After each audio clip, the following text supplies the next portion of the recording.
You're gonna be on North High Street. No, I have left the beach all by myself. Looks really good. That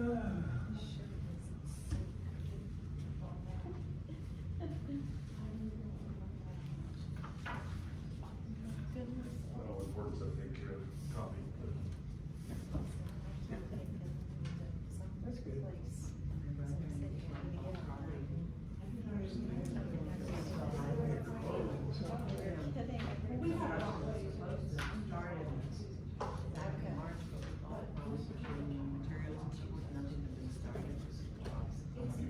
I know, but yeah.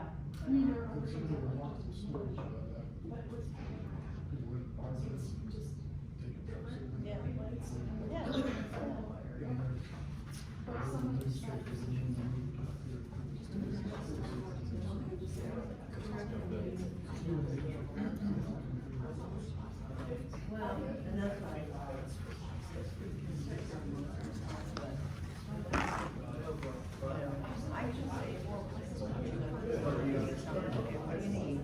Right, just in time.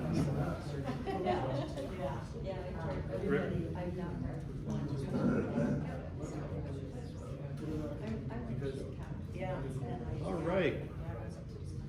Well, good evening, everyone. We're getting started right on time. We've got, as usual, quite a bit to cover in 2 hours. How many are still catching up on sleep after the workshops? Saw a lot of you there for most of the week, and so we appreciate that. You kind of get a sense of how frenetic that can be, and I think, I don't know, it took us, what, the usual 2-3 days. But It's worse than flying back from Europe. I'm sorry? It's harder than flying back from Europe. It is. Yeah, because you're living really in a no time zone. You know, you're just on all the time. You know, and that's the difficult part. But you know, I think it was a productive week, and we can recap that week tonight. We've got a lot of materials kind of summarized for you. But I think if you look at the agenda, the kind of big priority that we want to get into first, because as you know, 2 hours just kind of flies by. We want to get into the community survey, and Jane especially has been doing a ton of work on the survey, and this is something that we need to get finalized because really there's no turning back at this point because of time frame, and we'll get into the process behind this. This is going to be a statistically valid survey, so we have completely randomized the list of who this is getting sent out to. We've cut that list of residential addresses by about 25%. So really 3 and 4 addresses are going to get a postcard in the mail in the next week to week and a half, inviting them to take the survey. And we have a third-party company putting those postcards out and mailing them out. And so that process, we had to get a jump on that. So that's going to happen. Those postcards are going to get in the mail, which means we need to finalize and make sure that we're happy with all the questions that are on there, so that when those postcards start dropping, hopefully next week, people have a finalized survey to take, and we can consider this thing open. Okay, well then for this survey to be complete, can we backtrack and get some clarification on how we got to the survey questions? Because I think the first thing we did was go to the Blues and Rhythm Fest and the Labor Day Festival, and we asked everybody what their big idea was, right? And those, I think I saw the first round of spreadsheets, I'm not sure I saw the second one, but Yeah, I can't imagine it is wildly different. No.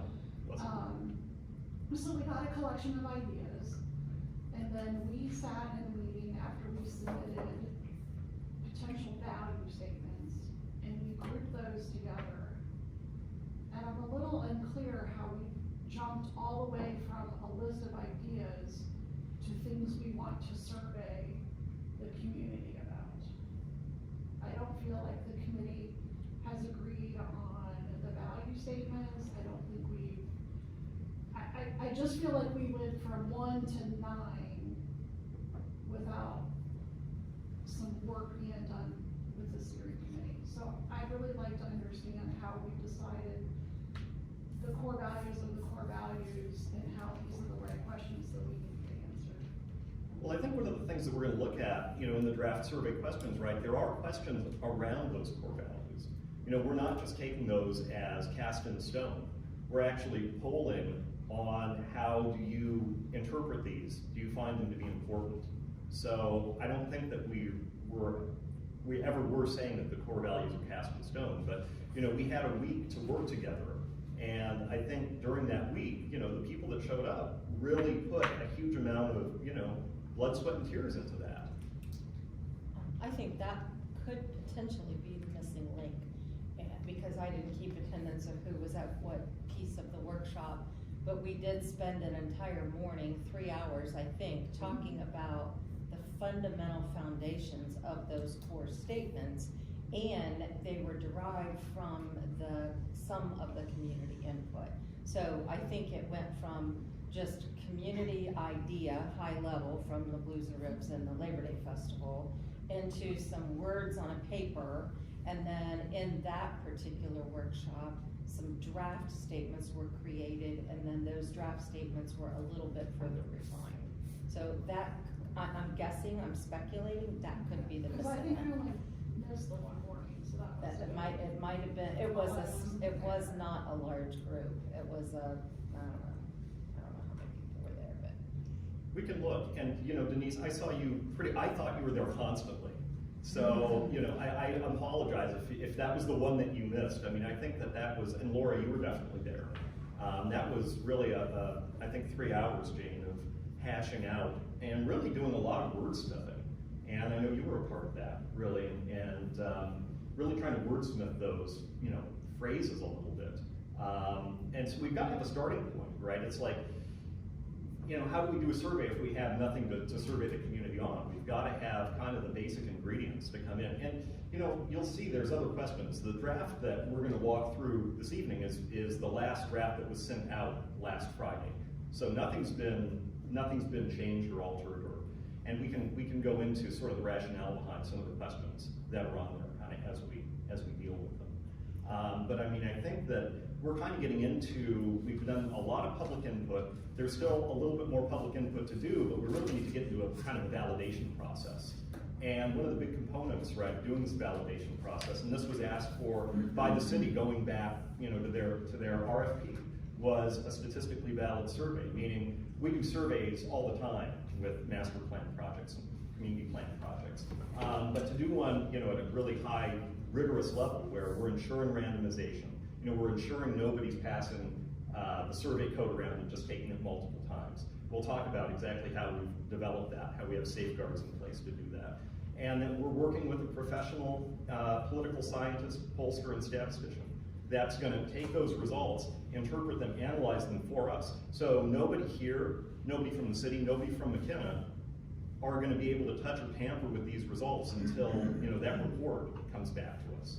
So I want to go back to process again, and I'm sorry I keep harping on this, but as a steering committee, we met, I think I had to miss the first one, I was out of town, but July, August, September, October, and for the bulk of the content we're surveying people on, it's an outcome of the 3 mornings at Brewdog and whoever showed up.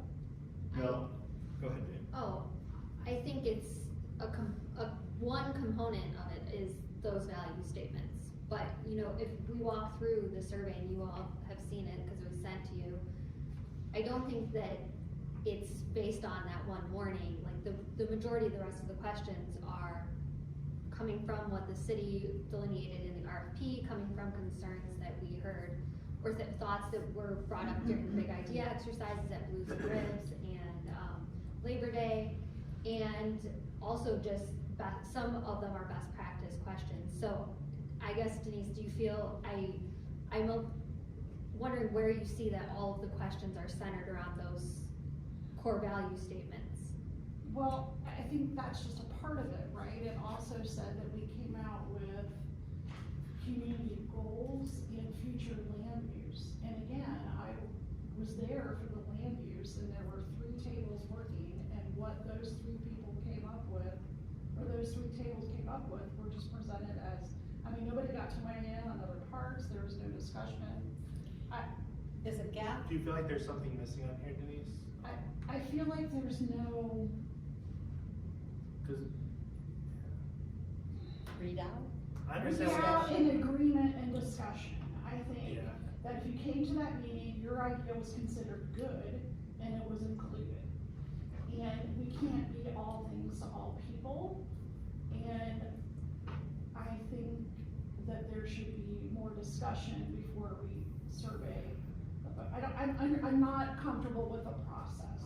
Are you, On how we got I think there. there's a steering committee gap in that the work was done, the ideas were gathered, they were consummated into these goals and things, and then we as a steering committee never digested it. Yes. We never Between discussed it. community workshops. Sorry. Right, and it just feels to me like during these 3 hours, a lot was decided, and now we're just gonna ask the Oh, community. and I was hoping we'd get a chance to maybe talk through some of that tonight. And that's- Which I know eventually we'll get there, cause like one thing I was looking at with the core values, I was kinda surprised that like heritage, history, preservation, culture, none of those words, coming from the historical society, I'm very surprised, cause those seem important to a lot of people. I'm surprised that none of that was reflected directly, indirectly with community character in small town, but none of that made it into those core values. Was there But- anybody from the historical society who went to the workshop? I Some don't of know them. all Mhm. members, but I know Yeah. some went. But, and I know on the little buzzers and things that came up a lot. A lot of people talk about that they like preserving, they like the preservation, they like this. I mean, we think it started with the So survey. these might be, if these are stuck in stone, these value statements, Mhm. but it would be nice if it worked. I was just a little surprised, but maybe you guys have the data, maybe that just wasn't as big on the list as I thought it was. No, I think we can work through them again. I mean, I think that's one of the purposes of us convening, right? You're kind of the first, filter, Right. in that sieve. And I'm glad you brought that up. I mean, I think that's something we can look at, right? That's exactly what this level of discussion is intended to be. Okay. I think just building on Denise, it's, again, the core value statements, this is part of that iterative process, right? We're gonna further inform those statements based on the feedback from the survey. And they were also informed by the workshop you did leading into that, community workshop at Brewdog. So the previous steering committee meeting, when we had the exercise on the wall, that was also fed into those core value statements. And I think this is to the same point with the future land use, it was the first iteration, and that's why there's a lot of questions on the survey that are getting to future land use. And there will be continued iterations on those future land use maps. Is it conceivable that, back on the core values, if, once the survey goes out and if there's a consistent rating of, I forget exactly what the categories are, low or disinterested or whatever that. Looks like it's strongly favored, somewhat favored, neutral, somewhat Yeah, opposed, strongly. so if it's, somebody disfavors it, what will be done with that? Will we come back then to the steering committee and say, do we eliminate this core value? Do we modify this core value? What do we do with this core value? Is that the intent of what we would do with the output from the survey as it relates specifically to the core values? Yes, and to those other questions surrounding what, rate your top 3 of these categories, kind of the 2 previous questions leading into the core value questions, those will hopefully help inform us as a group and inform the discussion around shaping those core values into their final status. So if we see, there's a lot, this is the top priority for all, most of the community, but it's not represented the way we feel comfortable with, I think that's the conversation as well. And as we go through these questions, and you'll see, we have certain, what statisticians might call a screen in there. So, we can actually, or I should say our partner, will be able to analyze this in such a way where, I don't know if anyone's really junkie on the political polling, and there's a lot of that, of course, going on right now. When you look at one of these political polls, and they call it crosstabs, right? Because they're trying to figure out, okay, well, if we have a certain result, is that because we've overrepresented, potentially one group of people, and how do we correct for that, right? So what we want to do is we want to look at, is this somebody who, is, one of the maybe 10% of the community that's always, front and center with an opinion? Is this somebody in the community who has children in the school district, right? There are a number of things like that where we can use kind of that cross-tabulation, statistical validation to say, oh wow, we're seeing a group that's really negative on such and such a core value, you know? And now let's look at it a little bit deeper and try to understand, you know, who those people are specifically. And, you know, are they a representative, you know, faction in the community, or is it just chance? We're going to be able to do all of those things. I think it's going to be, we're as excited as hopefully you are actually about getting these results back and seeing where they go. So do you want to just kind of walk through this a little bit, Jane? Yeah, I think that's the perfect opportunity to pull it up.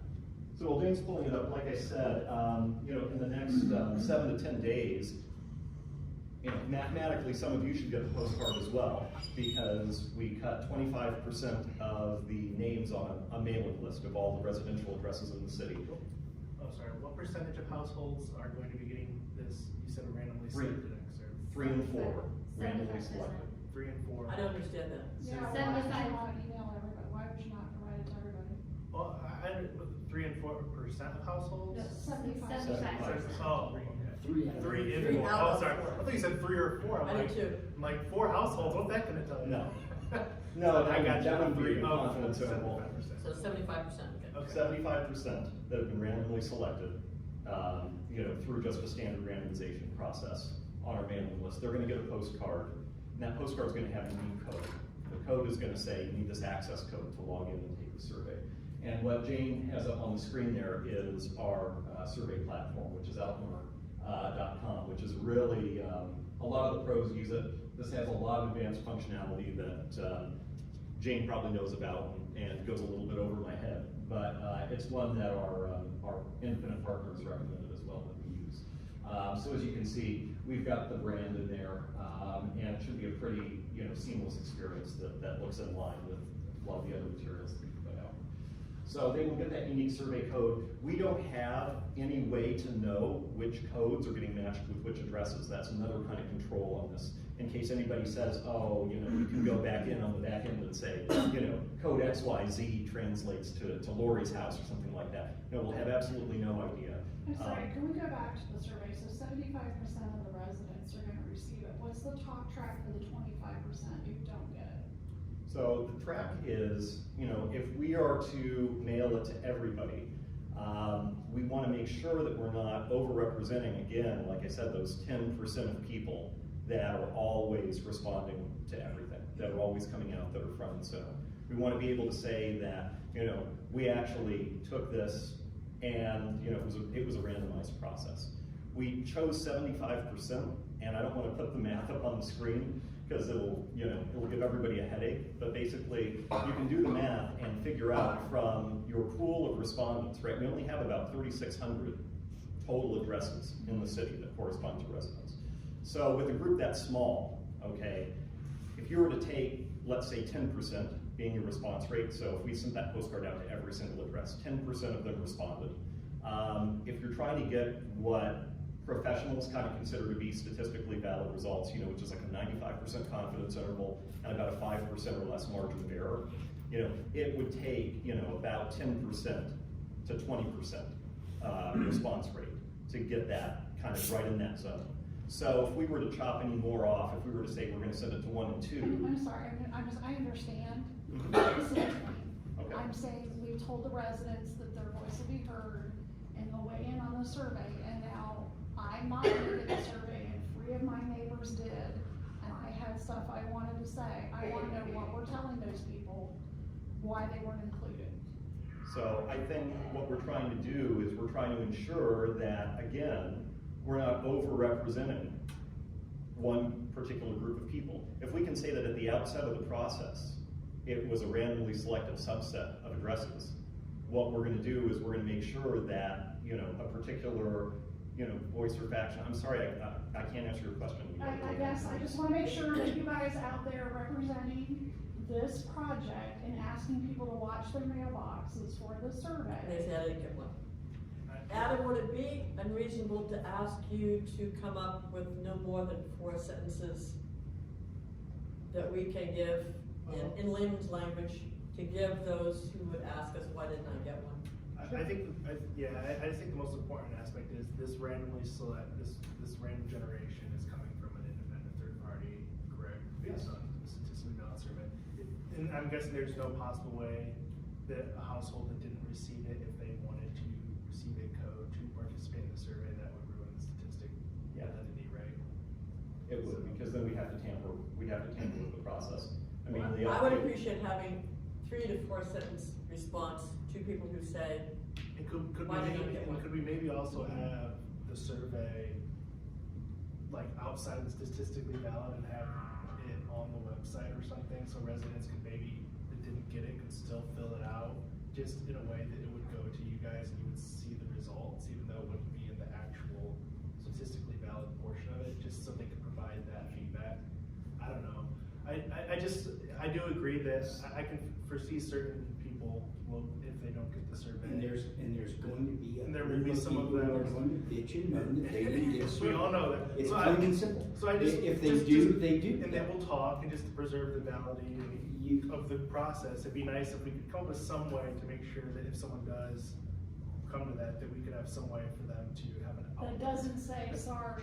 Yeah, sorry, it's statistically valid. They don't- They don't- what is that? But say, you know, we have the statistically valid process as priority, but you can actually give your feedback, and it will be considered, just not in. I don't think we can do that. I don't know how. I don't think we can do that at all by posting on the website and saying, if we're asking for a statistically valid survey, it has to go with best practices and standard operating procedures for statistically accurate surveys. Don't disagree, I'm just asking And- that we have a message for the people who will speak up that they didn't get one, and I'm just saying, nobody likes hearing that I was on a statistically valid sample in your survey. So what I think we can do is after, you know, this portion of it closes, yeah, I think we can open it up to people, but we just have to make sure that it's after, you know, everybody in that 3 and 4, that 75% sample have had the opportunity to take it.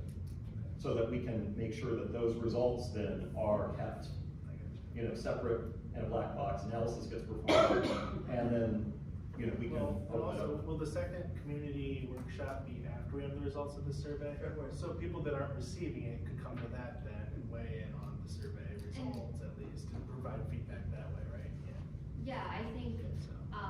you know, something we've discussed with Lucas and city staff is in that social media messaging about the survey, the survey's going out, there will be an explanation of why there is a selected group of people who are receiving it. And if you didn't receive it, like, to your point, you can come to a community workshop. There are other ways to engage in the process. That's all we're asking for, or Yeah. what are those words to say those Yes. things?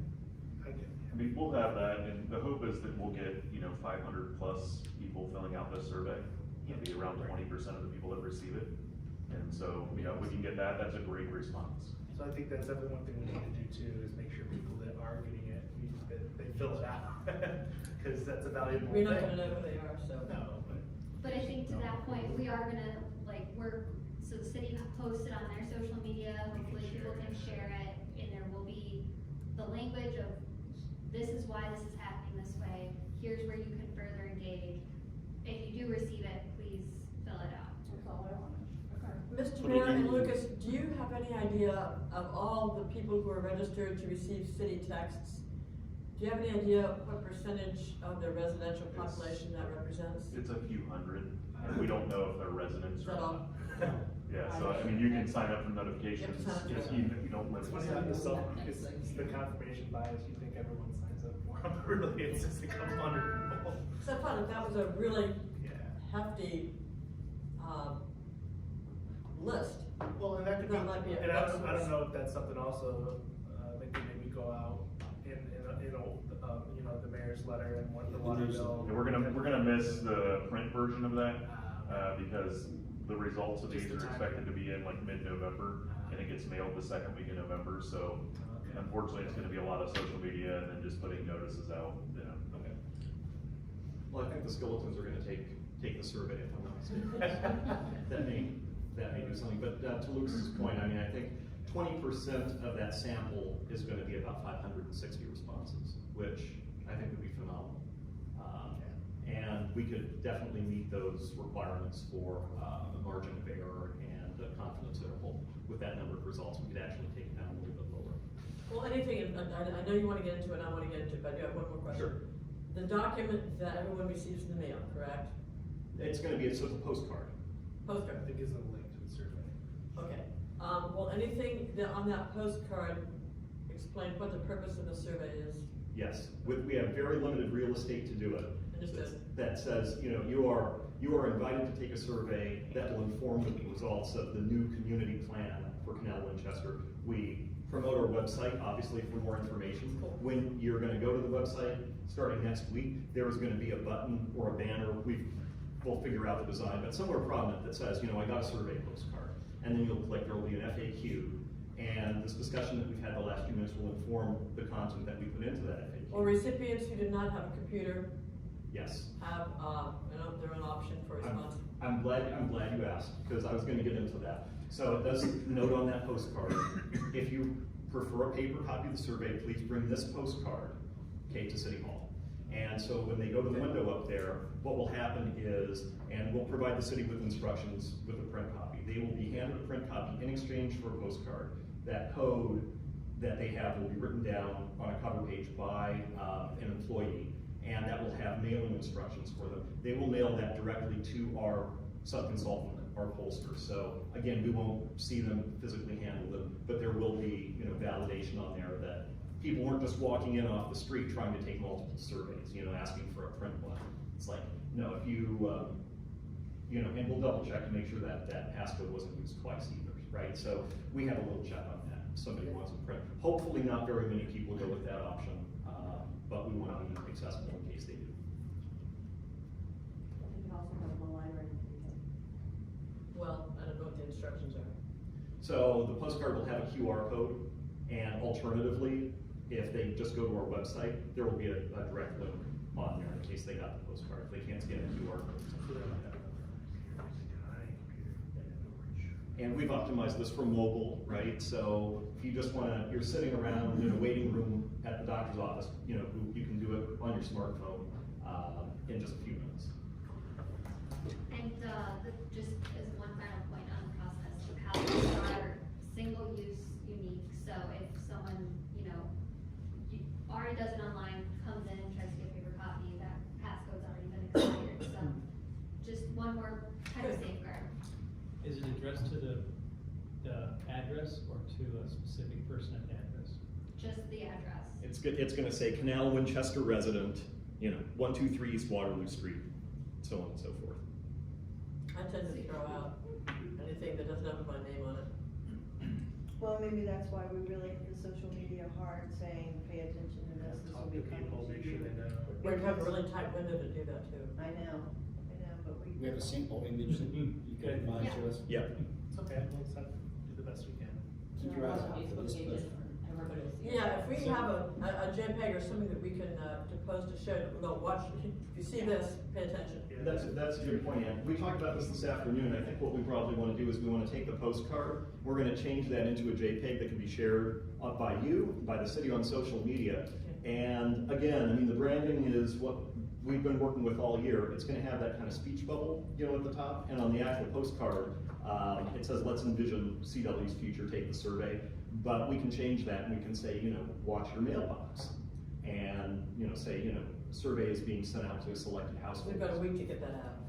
Exactly, yeah. So we'll get on top of that and turn that around so that you can start sharing that. Cool. In the interest of time, can we skip the demographic questions and get to the meeting? Oh, yeah. She's going to Hamilton, you gotta hurry up. Soccer game? No. Hamilton, the Broadway show. Is that Oh, cool. So after you go through the demographic questions, we come to another page, and this is one of those questions that will inform, you know, further iteration of the core values. Having them rank the biggest priorities so we can really hone in on what, you know, not everything is important, but when you really ask someone to rank it, getting to that finite detail. And then, similarly, this kind of transportation and sustainability question, because I know that there was a little bit of discussion around what does, environmental resiliency, or what does resiliency mean, and kind of teasing out what this means for the community. And again, that will hopefully feed into these next iterations, which then does feed into these draft core value statements that have been composed so far. And to get a feel for, I know we did the Mentimeter at the community workshop, and that I think it was helpful, but this hopefully will hone in on a larger group of people who have a larger, broader, base of opinions, and really be able to validate at least the ideas behind these, right? The words can change, the sentiments can be tweaked, but I think there are still core pieces behind this. And, Brandon, to your point about heritage versus, small town feel type of things, I hope that we can get to, I was just hoping that maybe someone would be able to strongly give an opinion on that preservation of historic spaces and buildings and that sort of thing. As part of one of these, if it could be worked in, I mean, maybe it can, maybe it's just assumed, but I just know that, I talked to, a lot of people locally seem to really value that and want, so, or maybe they don't also, so I Well, think. see, that's, we don't discuss Yeah, it, so so- how do you know? So it'd be nice to. Right? I think we've all agreed on the small town feel, right? But when I read these, and I'm not suggesting that we make them overtly sophomoric, but I feel like they're all so vague and use words that aren't in regular vocabularies that I don't know why you would ever oppose any of these, right? So we value inclusion, partnership, and collaboration through volunteerism and strong community relationships.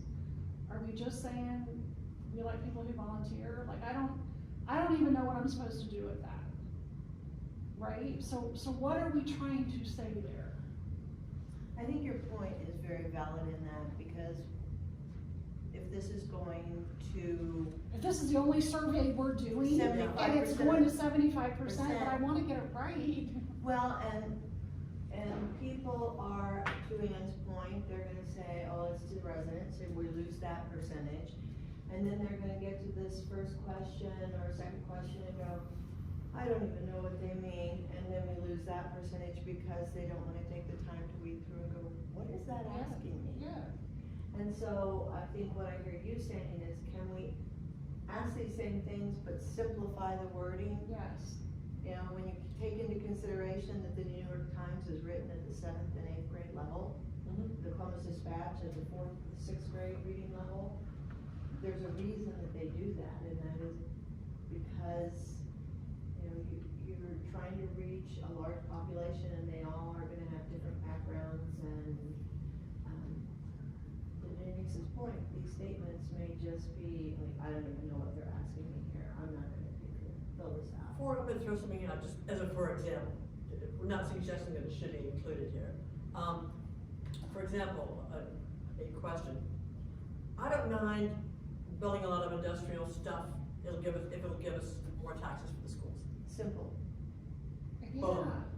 But is that a value? Like, that's the I know, give and take. that's the tough part. How do you have but- something that's philosophical and value driven, but not too? This is like So the here- highest level Right. of, that we can get for this whole process is what is at the core of what we as a community stand for. People on this And- committee understand that. I'm gonna promise you that a lot of folks who are gonna receive this with no background. But gonna even, get I lost. feel like we overshot in some areas. So I talked about volunteerism and strong, I really don't know. I'm sitting here, I'm certain that there were value statements that we put together that led to that, but is it inclusion and partnership? Are we talking about diversity here? Are we talking about accepting everybody? And so the volunteerism part threw me off, because I'm literally looking at it and trying to figure out what was the value that we all talked about in that meeting that led to that, right? And I can't figure it out. Well, so I'm just, in my mind, going back to that conversation, what I recall, you know, is a couple of things. This is both in Canal, Winchester, and every other community. So you have generational change, okay, and so we have younger people that are not getting kind of into the mode of participating in block clubs, in community organizations, in civic events. And it becomes sort of a challenge to try to join one of these, you know, local groups, and then maybe having, you know, an established kind of leadership that, you know, maybe makes it a little bit more difficult for people to get involved. I think that's where the volunteerism came in. And again, this is, you know, my impressions from listening to these conversations. How is that something that the city of Canal Winchester has direct input over? I'm sorry? How is what you just described, how is that something that the city of Canal Winchester can control? Well, No, I didn't take it like that. I took this as, we as residents, like, prefer these things. This is how we want Canal Winchester to be, not from a land use or a law thing, but I think so if I listen to him say that again, we value volunteerism and strong community investments at a personal level, or something to that effect. I think it's more just feel-good stuff. These feel like we're trying to make a mission statements or something, and I think that's overreaching a little bit. I just think I'm more concerned with the wording. You know, I teach college level students, and I try to keep things fairly simple, and I'll still, in the middle of the task, what is this word? You know, and that could be somebody who's in their forties. Yeah, what is environmental resilience? Yeah, and I'll go through my test and go, okay, that's pretty simple. Every single test, and again, it could be anywhere from 18-year-olds to 50-some-year-olds. And I think that I know when I was reading them when you first sent them to us, and then I'm gonna be honest, I was working on a lot of different things. I started reading them and I went, I'll read this later. It's just. okay. There are also a lot of ands in there, like some of these encompass 4 or 5 priorities in one. Yeah. What if you disagree with some, agree with others? It can be hard to come up with a coherent stance too, because I don't think they necessarily all put on to just one thing either. I'm not a person who beats around the bush very much, but we need to kind of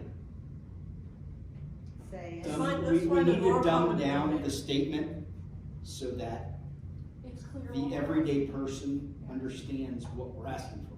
We know what we're asking for as this group, but I'm gonna tell you that the person that lives across the street from me is not gonna have a clue. Okay. It's too high level And for them. it's too vague in my opinion. It's So, too high level. I wasn't at the meeting, so when I read, we value a community character established by the small town feel, period, is what I have taken away from everything we've talked about. Facilitated by good corporate citizenship, so does that mean the businesses here are good citizens? Succession planning, who succession planning, is that like government? I'm hearing this, okay, I mean, there's a lot to unpack. That's secession, not succession. Secession, is all Really? right. Probably No, that's be cool. seen from where? No, I just, yeah, but. So as a first pass. But right, it is a we're- good we're first pass. Working. Not to just, I feel like we're being very negative. No, it's okay, right, this is your job to screen this stuff. I think my concern, I want to be clear, is this is the only survey that's planned, Right. and I want to make sure I that we agree. get good stuff I agree. out of it. I don't have a problem with the platform or who's analyzing it, but there is the phrase, you know, you get out what you put in, and I want to make sure what we're putting in is solid. Yeah. That's my concern. Right, I agree. So what I'm hearing is these need to be unpacked, these need to be Yes. simplified. Yes. And do we want to actually take this, because I think we made a lot of progress. I don't want to completely wipe the slate clean and start over. I don't think that would be productive. But what I do think is we can take this content and we can reword it where necessary and potentially maybe break some of these down into multiple statements. Because, Yeah, Or because perhaps- I was gonna say, I do kind of agree, a lot of, Denise, you kind of touched on this, but a lot of these have a core value, and the second part of it is how to accomplish that core value, but both of those could almost be separate statements in Yeah. many cases, and 2 simpler statements instead of. Yeah, like We value community established by the small town feel, boom. Yeah, And then, but then, you know, corporate Stop. citizenship, But then stop succession and planning, feel, those put a things period, could feel. all be their own. The way these got bundled was by looking at a variety of things, and we said, okay, that feels like that all rolls Yes, under. related. So maybe if we just take those feeders and break them down, and literally, each one becomes a bubble, and then we go back and say, okay, which value statement did this, lead to, correlate to? And then if if everybody said, we value community character established by the small town feel, period, and if everybody says no, well then that comes out of that value. Yes. So maybe if you just it increases the survey size exponentially, the questions, but it's easy to look at one Which thing. is another and go- delicate balance we have to worry about. Yes. I Yes. agree. But then when we come back to put the values back together, we will be able to say, the first one is, we value community, people said this, economic, people said this, environmental resilience, people said this, that fosters well-being. And if of those three things, one of them just completely falls off the radar and nobody thinks that's important, we take it out of that value. Or there's statement. no response, that may tell us they don't even understand the question. Good thoughts. So in terms of unpacking these statements, right, I mean, this is something that, you know, maybe we think outside the box a little bit and actually work through before we go on to the next question. Because this is valuable time that we have to spend together, and I think that maybe that's something that we can do. You brought up a good point. We don't want this to become more than a 15-minute, really 15 minutes, you're gonna lose a lot of people getting through the entire survey. You really wanna keep it to about 10 minutes. Is there a progress bar across the top of the survey that tells them how far Set they are? expectations. Yeah, so, and then it's also broken into 3 pages, and people kind of understand the survey itself. Like, I'm familiar with it, so I'm not an objective taker, but they give you a rating for fatigue, and we're in the green right now because, you know, we're kind of in that 10-minute zone. So this technology obviously has looked at millions of surveys and has an algorithm to figure out that fatigue. So there is that tool that we can look at as we kind of expand potentially this question out or other things, Can to you try to make sure. randomize the questions, because sometimes that'll help you, if they're only gonna answer 3, at least it's not the same 3, right, you get a Good smattering. So Good one. if we didn't have paper copies, we could randomize it, That's fine, but the paper copies, that's fine. yeah. I see. Jane, can I put you on the spot about something? You may not know the answer to this, but this has so many functionalities in it.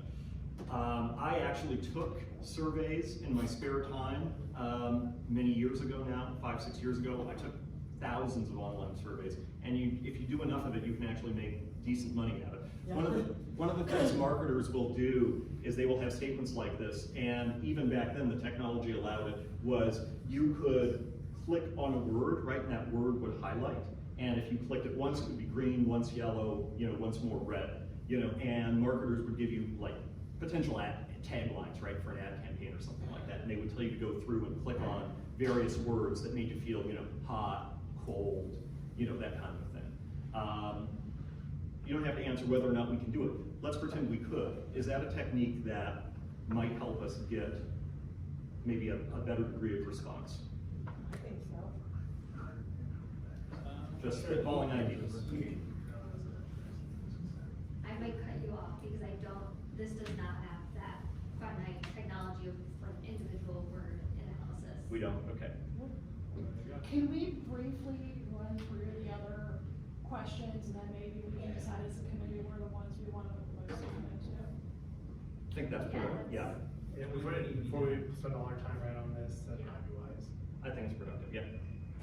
Yeah, I'd stay here until 11, but that would be Maybe we can do next I'd be week. back from I don't Hamilton by understand. then. I'd be back from Hamilton by then. So this is another one of those, let's find out what the community values. What are the most positive aspects that we wanna continue to emphasize? That's a great, you know what, I'm gonna stop you right there. Can you go back to the question? What do you like best about living in Canal, Winchester? So there is, the phrasing of these questions have been vetted by our third party or bias.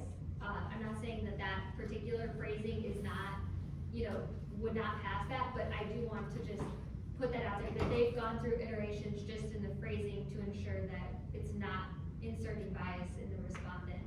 Actually, most people should get that out of their thing.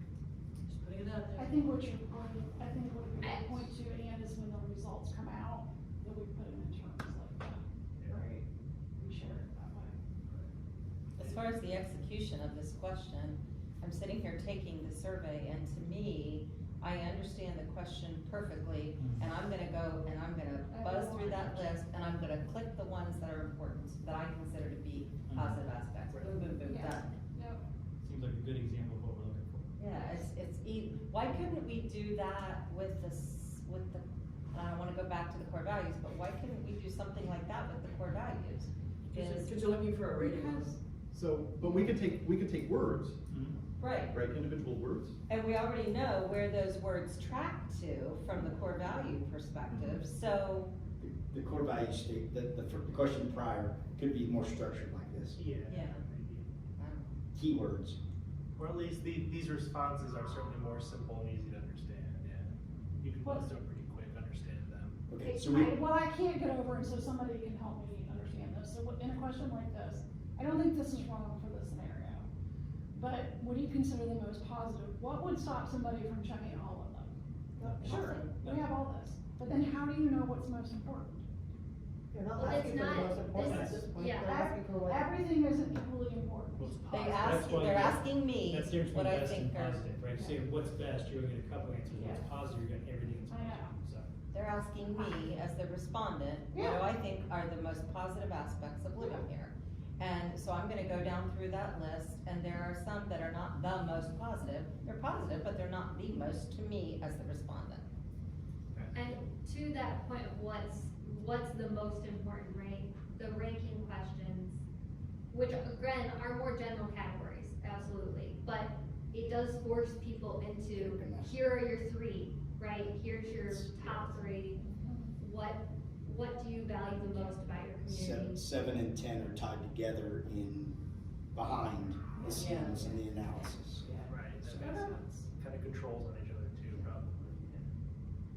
And so this, it's not necessarily a zero sum either, right? It's just because you like close to shopping, doesn't mean that high quality is also not a positive, homes are not a positive aspect. So I think that teasing out what all of the highlights are is important in conjunction with let's rank your categories more broadly as your top three, right? It's like, what's best?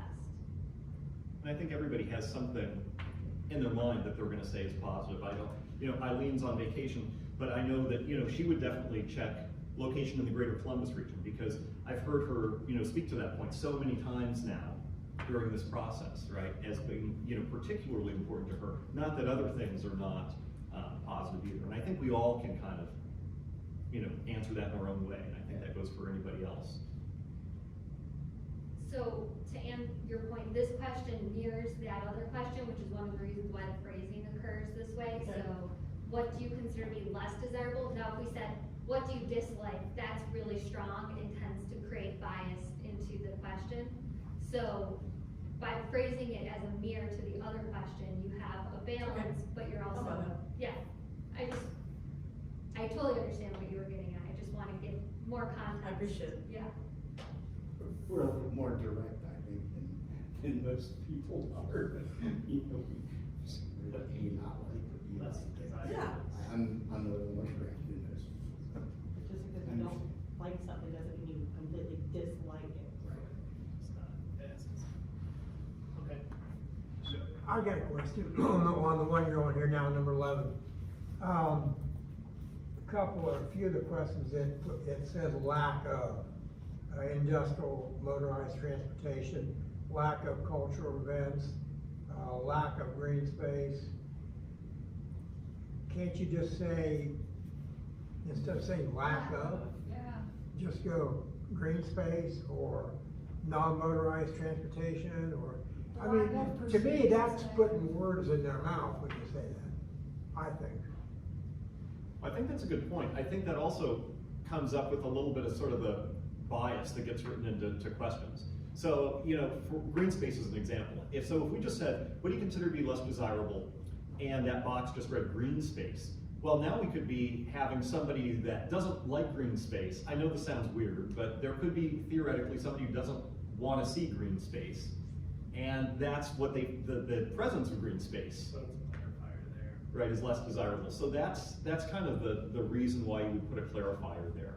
But I also understand where you're coming from too, Mayor, which is you may be leading people on with terms like lack of. Maybe they don't think there is a lack of. Right, well then they would hopefully not check that box. Exactly, yeah. Okay. So, and then where, at a higher level, I'm not nitpicking each one, but where did we decide these were the ones that we wanted to ask about, and this one and the one before? Where did that information come from? Is it standard development project options, or did you look at our SWOT analysis that we did during those 3 days, or did you look at, how did we come up with these are the ones to ask? So I think 10 and 11 started life as we have a standard set of questions that we use, generally in comprehensive plans that we do. And then we took from the SWOT analysis, like you said, we took sort of all of the issues that had kind of bubbled up through all of our various engagement, and we made modifications to those 2 questions. So I'd have to go back and look at our different versions to see what came off of the initial list. But for example, architectural quality of new development, that's one that we definitely added. That was based around conversations that we've had and are having, right? Jane, if you scroll up back to 10, obviously location in the greater Columbus region, that's actually one that we don't usually ask in most communities. But again, that's kind of become something that we've seen and heard a lot of people saying, this is a main driver of us moving to Canal, Winchester. I'd probably check that box. Exactly. I think a lot of people would. But then again, things like dining and entertainment options, that's pretty standard community to community. But culture of the area, that's another one that I know we put on specifically in this one, because that's been, again, quite a bit of conversation, and you can talk about culture from, a sort of diversity perspective, an ethnic perspective, or you could also talk about it from neighborliness. Not even thinking about it like that, but just thinking about, I like that, again, small town feel that we keep hearing so much.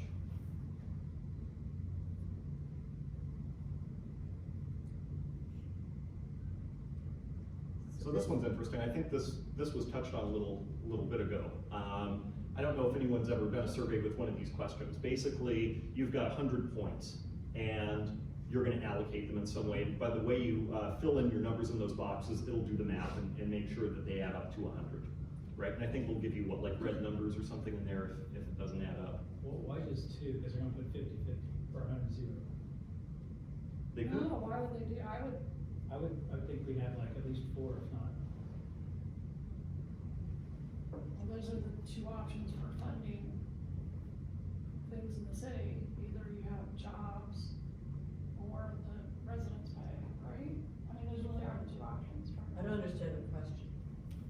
So the question is really trying to take the temperature of, if, you were king for a day, It's and guns and butter you had this slide, it's a guns, thank you, Econ 101, it's a guns, Yeah, I read that one. guns and butter There you question. go. And, go ahead, I'm sorry. But you could invest in parks or the non-mechanic, the bike paths, you could invest in rec centers, you could invest in creating new jobs, industrial parks. I mean, I was surprised to see 2. I expected to see Oh, 6 to the 10. other, well, so like this relates back to my question about the rec center, right? If a rec center is $100 million and people want one, how do they wanna pay for it?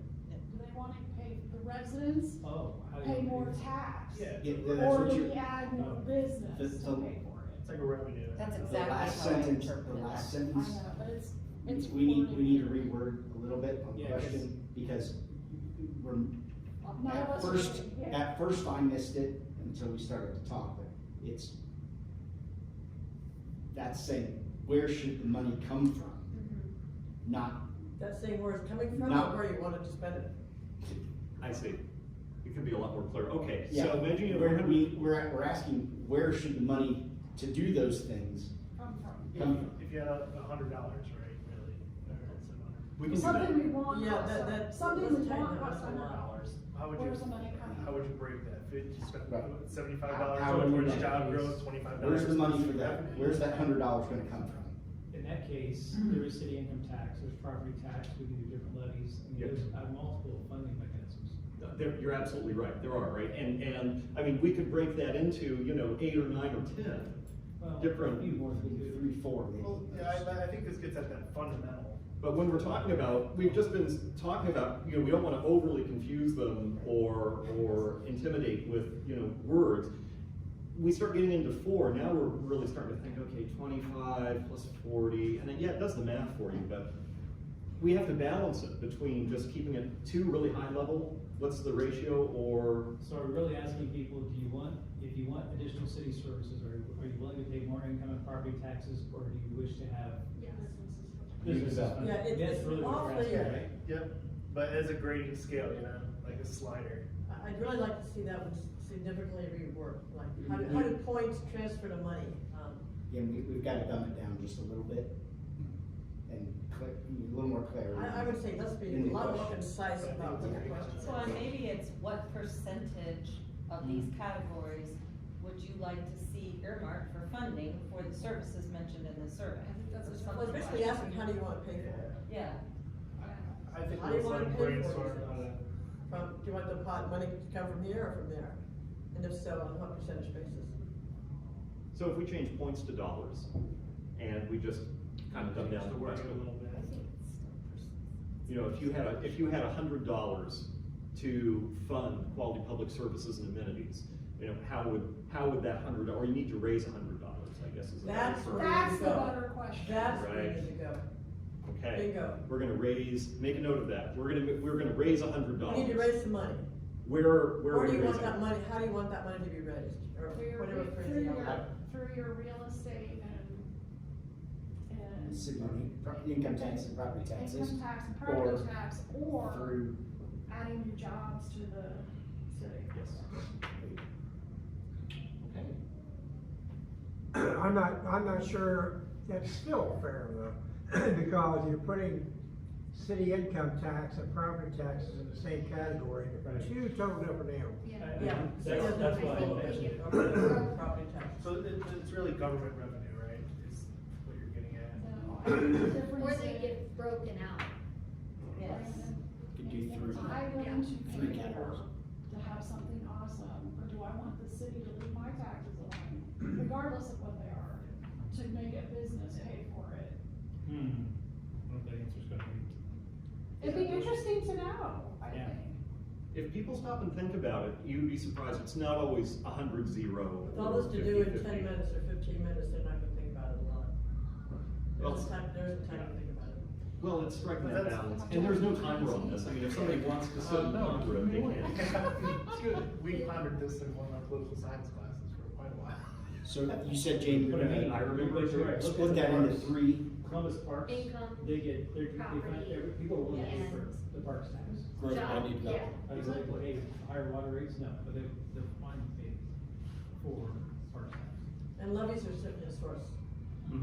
No, I mean, that's the thing, right, there are all sorts of revenue generation tools, that you can do, but I mean, it comes down to. To people or jobs. Income tax, property tax, Well, or new jobs. No, Levies. you guys- Yeah. The thing is, But income it tax. turns in, that's property tax, it ends up, that's property tax. And it goes for existing businesses as well, so if you're, Shades Tavern, right, you're paying taxes as well as a local business. And so you would be saying, okay, do I wanna pay more, do I wanna, pass it on to So someone? do you own the property or are you renting it? Well, certainly, but, there's gonna be tax liability either way, because your rent, obviously, is dependent on whatever that, property owner is being charged for, taxes. Nobody pays directly, right, it always gets passed on, that's the kind of aphorism. Is there a particular reason why this question is placed there in the survey? I don't think so. Do you think it should be placed maybe somewhere You're else? asking me all about my desires and what's important to me, and right in the middle of asking me what's important to me, then you say, and how do you wanna pay for it? Well, I totally, Laura, your point, I do think there is a little bit of logic, because we're about to transition to land use questions. So, as a way to go from, okay, you want these things, here's your values, and then we're gonna think about land use. Do you want, what types of development do you want? Is this balance right? I think there was, not to say that that's the only way to do it, but that was a little bit of the logic of the transition between desires and community values to land use. What do you want it to look like? With that being said, as they go through this survey, are they able to, once they answer a question and they go down a little further and think, oh, wait a minute, are they able to go back and Yeah. change their answer? Yeah. Okay. All right, now we're getting into the land use heavy area. That's the big current, So in this scenario, what's the difference between parks and green spaces? So a park has programmed activities, so if you think of like the Gill Park, right? You go in there and there's a playground and there is a soccer field, versus a green space where there's no programmed activities. It's just a natural area, so there might be a parking area. Is there a way to put a parenthesis in there, Yeah. because of some of those, just to clarify the difference for some people? Okay. I don't know if everyone will understand that. I think we can add a definition to green space. Yeah, like I noticed some of these have the parentheses. Yeah, just a little add a paragraph little to take care of it. Yep. clarifying. Yeah, cause That's a green good space idea. could be just a public waterway, Right. but a park has, like you said, programmed activities. Exactly. I got you. No, good catch, good catch. And again, you know, we throw these terms around a lot, and so we don't sometimes see those distinctions, you know? For example, you think about your metro park system. We call it a park, but most of those are just Don't have land, yeah. green spaces. Yeah. And so that's what we're referring to. It's my recall of Metro Park. It's, That might warrant a parenthesis there. Yeah, that's what we said. Yeah. Sorry. Which one is it? Parks and green spaces. Just to kind of clarify the difference that we're looking for. Because we do have that one park that has just a giant pond that no one knows about, that has no green space. that's called a park, but that's a programmed activity though, up in Canal Point. Some of us went over there, and looked around during the charrette. I don't know if anyone else has gone there since, but, it's designed for fishing. They stock that with fish, and you can actually fish there with a license, and there's some benches. So, that's I've a never tried to program. fish there, man. Oh, sorry. And it's big mouth bass. Yeah, I mean, it's really cool. It's one of the most cool and unique amenities I've ever seen, actually, so. Okay, so then we get into the residential question. And I know we talked a lot about this with people that participated, so we want to say, assume all new buildings are built to high standards of design and architectural quality, and there should be a period at the end of that sentence. Just notice that. It's okay. We'll fix it. One question I have on these two questions is why are the answers different? Like on this one, it's we need more, we need less. On the other one, it's too little, or too much. Is there a reason why? I think, go ahead. Oh, so this is, kind of prospective or looking to the future, so we need more of this, whereas this is what the state of current Okay. affairs are. So it could say, we have too little, Yeah, no, that's fine. That makes sense. yeah. With the size of the family housing, a lot of people don't really understand what 2,500 square feet look like. Could we turn that into bedrooms? That question comes up every time we do a survey. You can have any more. There are so many different configurations of house. I mean, if a house that was built in the 1960s, say in, around the older areas of Columbus, for example, you would have a 1,500 square foot house with like 4 bedrooms, and they'd be tiny bedrooms. But in the 1960s, for baby boom family, like that was great. Nowadays, nobody would buy something like that if they had 4 or 5 children, right? They would want a larger house. So square footage, we talked about this with another community not that long ago, Jane. Yep. And is this how we settled We on? landed on square footage and that it was more distinct. So if you say like 3 bedrooms, that means something very different for most people. Whereas most people at least have some general idea of, okay, my house is this many square feet. Well, I plus we can do kind have, of- we do have small, medium, and large in there Right, to so- help distinguish, so, Mhm. is that beyond the square? Now, that's an opinion, small, medium, large, at least that gives them some objective criteria there. And we could even say larger, smaller. I was just looking at square feet and I'm like, I don't know what a 1,500 square Mine's foot house is. 2,200 square feet, I don't, that to me, I have a- but that's I have me, a four- right, I know. A 4-bedroom, 2-story with a formal dining room and a 20 by 20 living room and 2,200 square feet. I don't know that everybody knows that, I agree, like. Westchester Village is mostly like 1,800 to 2,300 or so. Canal Cove is between I could promise you those 1,600 owners and. know what size their house is. Yeah, Yes. mine's 1,876. It's a good point, cause, you know, I doubt it'll happen because of the way the postcard's going out, it's going to residents, so we're not gonna get any no kids are going to answer this, no teenagers, right? I mean, It was at 18 and below on the age. it was, but I can't imagine, I'm trying to picture a 16-year-old. My 16-year-old is not gonna do this. Is not gonna go through the mail and find this resident card. No, mom would have to go, You would yeah, have what's to the answer actually to this? go out What's and that? get the Yeah, freaking fill this mail out. to begin with. Okay, so, when Do we it. think of time on the survey, cause we've said that's important, right? We don't wanna lose people, we don't want them to abandon. I don't understand why this detailed level is so, I understand I understand the back end, what happens, but I'm trying to think about, what are we as a steering committee and in the plan in the city gonna do differently if more people want triplexes versus townhouses versus attached condominiums? I mean, it just feels so granular that, like, I would be willing to, party of one, would be willing to be less granular here to have more time spent on the other question. I understand those are all distinct things, do we really need to know at that level? Well, I think, well, you know, and that's a good point, but I mean, I think if we just said let's just say we took duplex, triplex, you know, townhouses, downtown apartments, we just combined them all and said multifamily housing, we wouldn't really get an accurate response, because everybody has a different conception of when you say multifamily. They might be very negative on it. But then to break it out and say, actually think about, you know, what would a 2-unit structure that looks a lot like a house look like? And I think one good thing about going granular here is a question like this could really inform the zoning code Yes. change, you know? This is gonna This help. could really give Andrew, Lucas, you know, the mayor, this staff, really concrete data to say, look, this is, you know, this housing breakdown here. The So I community think is it might be telling us worth the no time here to go more granular here. apartment style housing. Yeah, like, they all think we need less of this, or have enough. you Because know? actually there's some up here that our current zoning code wouldn't allow. Cause that's part of the goal of this, right, to inform zoning and changes. Exactly, I mean, Micro housing. Yes, below the. So, but if everyone thinks we need more micro housing or senior citizen stuff, you know. Accessory. Well, I don't disagree that micro I mean, that's housing micro would be some housing. category, right? I think Individual homes that are less than 800.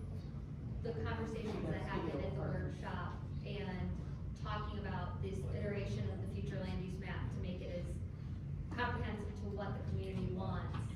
There were people who came to the community workshop with like the sole purpose of advocating for large size, single family homes. Like that was what they want in this community, that's what they wanna see, like they were, you know, that was their kind of mission in that.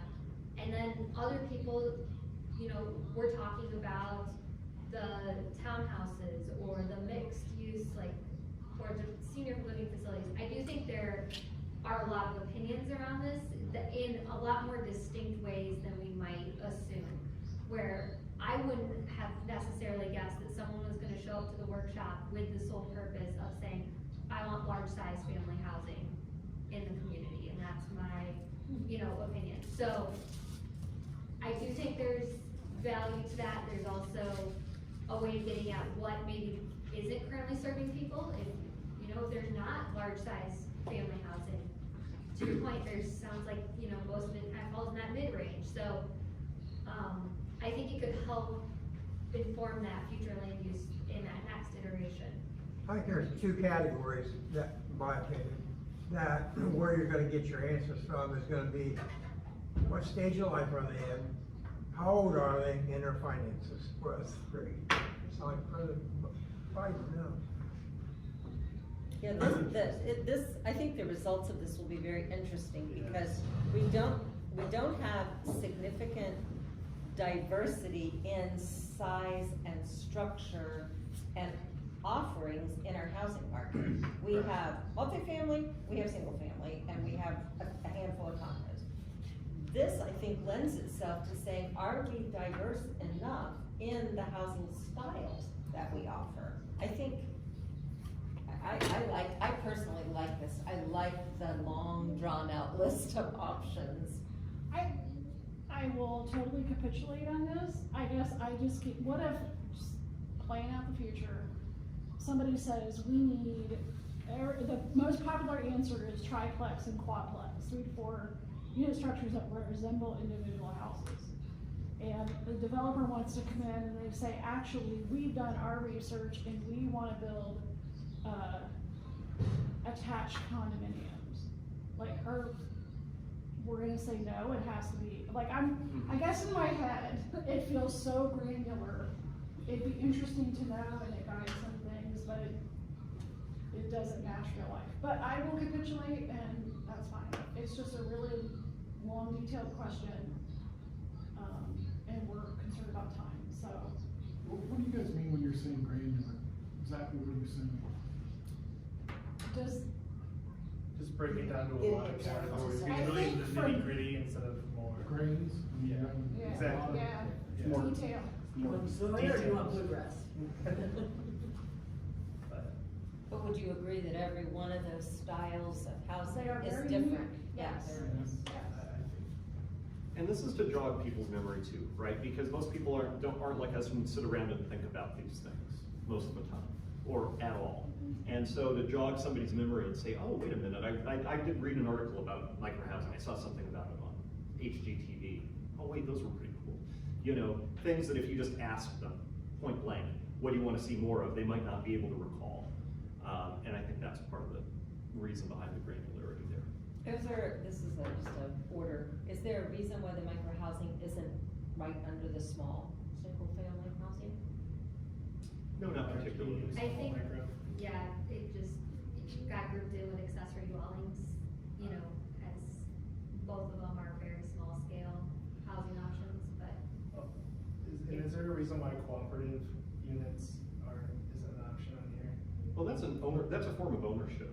Yeah. Although we do say attached condominiums. Right, So I'm contradicting myself. Yeah, because condos and cooperatives are they're different, but it's a joke, condos in there, that's with cooperatives not being in there, you know, I was just wondering.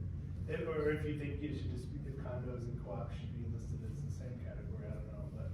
Well, I was I don't know if curious. those Maybe are- maybe anyone has any desire for cooperatives, but that's something. Well, it's an interesting point. It's just that with a cooperative, we're not necessarily tracking all back to one building type where there's precedent. Here, when we say a condo, everybody knows. It's like a house, but, you know, people don't think of them as attached housing products, even though they physically are.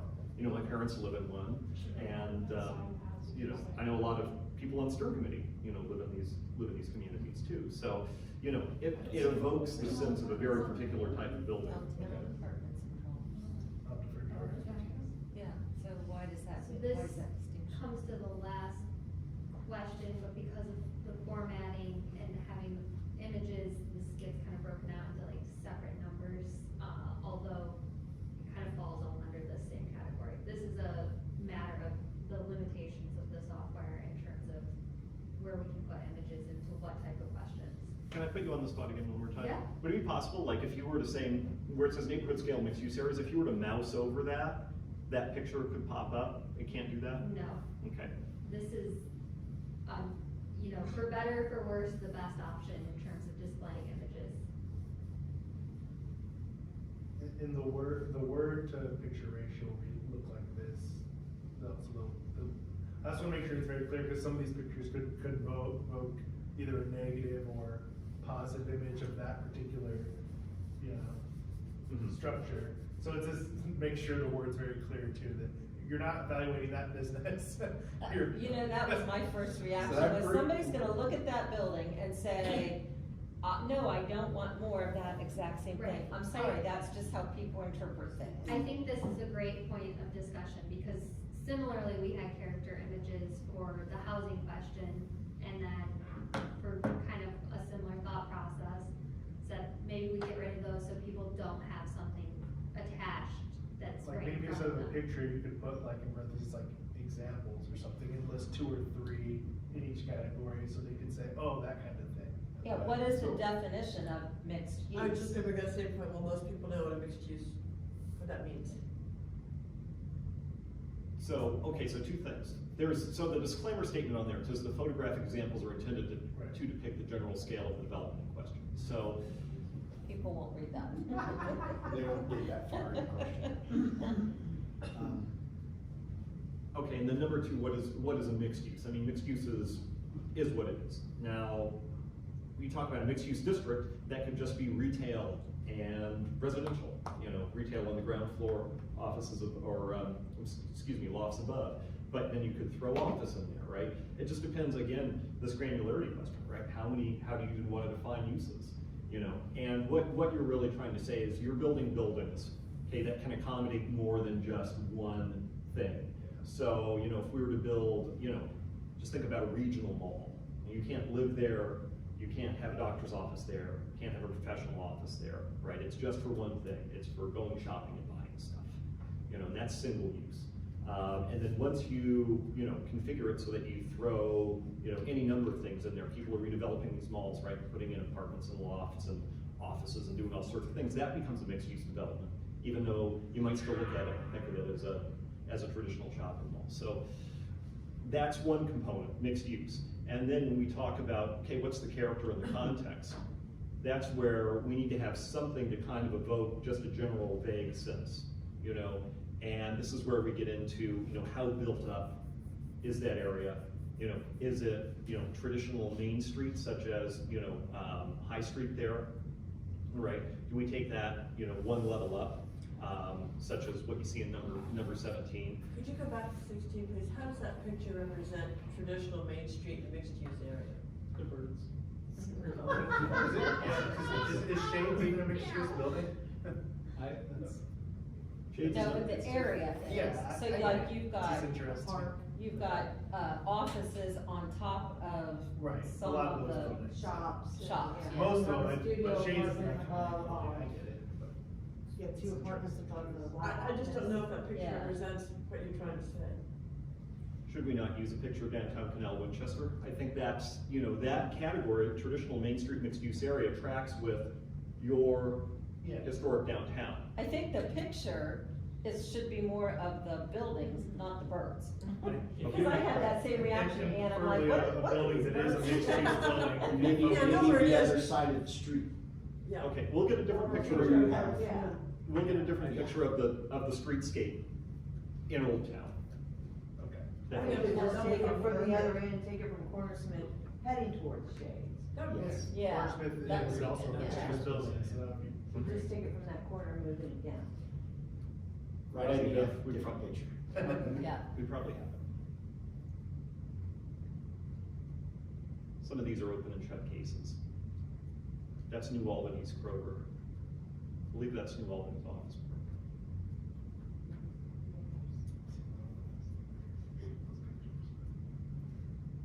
And those last 2, of course, are in Canal.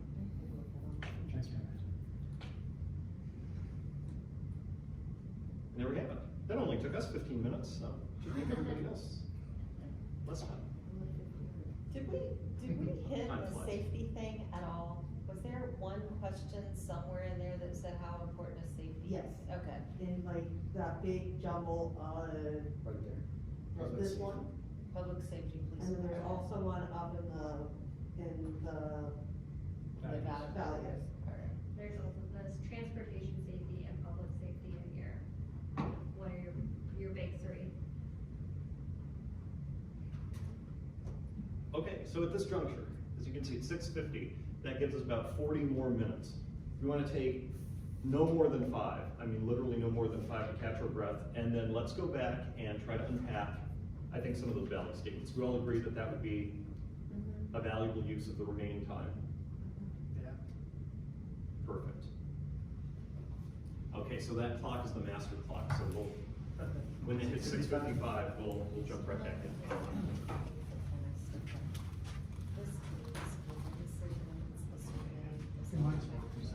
How you doing? See you.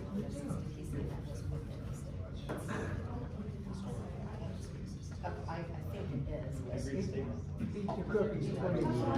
I know, started there good. Question about Easy that, to- so let's just make sure. I need this. So does anybody want Areas. Should make a stand, that's why I have a stand up meeting, so you don't stand. So, I think the how important it was to get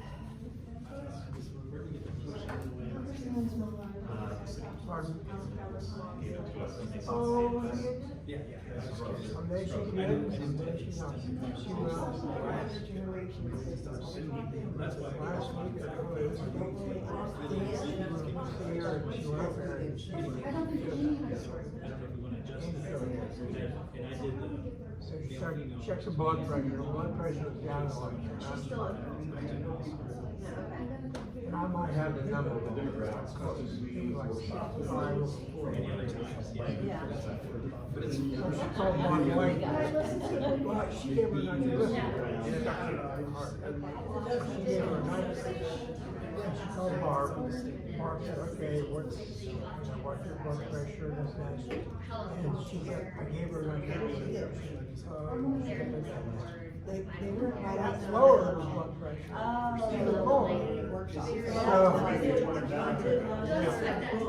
So she said, okay, she said, I know a while back she was trying to get rid of the IV thing. She had it in the last whatever one, give it to her now. And if she doesn't, she said she can take that, she did not. And she said, you want me to talk to her? She said, yeah, you did. She did. Is it about resident and surrounding She area? did, and within 10 minutes. Or is it about municipality to municipality? Carol had her call up, and yeah, it's hard to pick her. And she doesn't do well with anesthesia.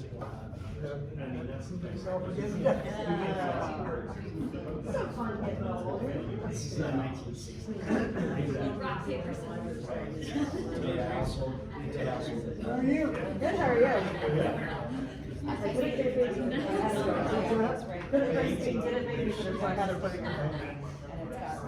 And then they say, we value, and then have to break down each one of them. So everybody says this one is not. How do we eliminate that for the value statement? That's all I wanted, in general. Yep. I was interested in what I just said. The online app on the website, the city website, go to the forums, I think it is, and then it'll. Yeah, I don't know, I just remember that. Just kind of a general application. Yeah. You pick what you're coming in. Okay. Well, yeah.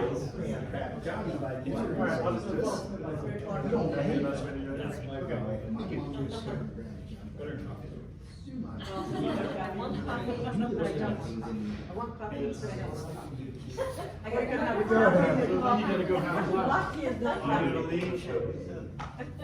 Well, you're the reason why we're having this I discussion. You can't just leave. I'll say we'll dial you in. I guess Hamilton's important. And next week I'll bring us tea bags. Have you seen it before? I still haven't. Yeah. I still need to make it to one. Green tea is not happening. Would you just like It can be, There's a couple it of really, those. yes, it can be really packaged carefully, so white tea, I'm not, I don't think, And then. oolong and stuff like that, I don't think has caffeine in it, but green teas, So all the actors a lot of them have went backwards, Still to busy? everything that they did.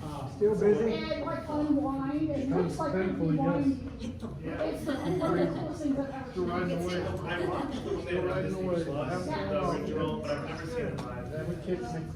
Are you sure you don't wanna stay and give me your Yeah. Hamilton ticket? We're able to have one person. That's just all, that's just all gonna handle One this. person. Make sure we I get know, them because trained up. there's like, hair is coming out in November, will be there in November, and, It's kinda like. Beetlejuice, and there were like, Me there and my were daughter like, and my son. I think I were wanted to reworking see their- every one of them in the Kappa series. One of my favorites I was off is, the other week, they were Sunshine saying Black it's like Christmas. 3 to 4 hours. Oh, That's the problem. All right, thanks for letting me get on. And I'll ask you two questions. Enjoy. Freezing, Karen. When you only have, But that, you know, one person doing this and one person. you know, and I'm not saying I know how that happens. Yeah, Karen, I'm still not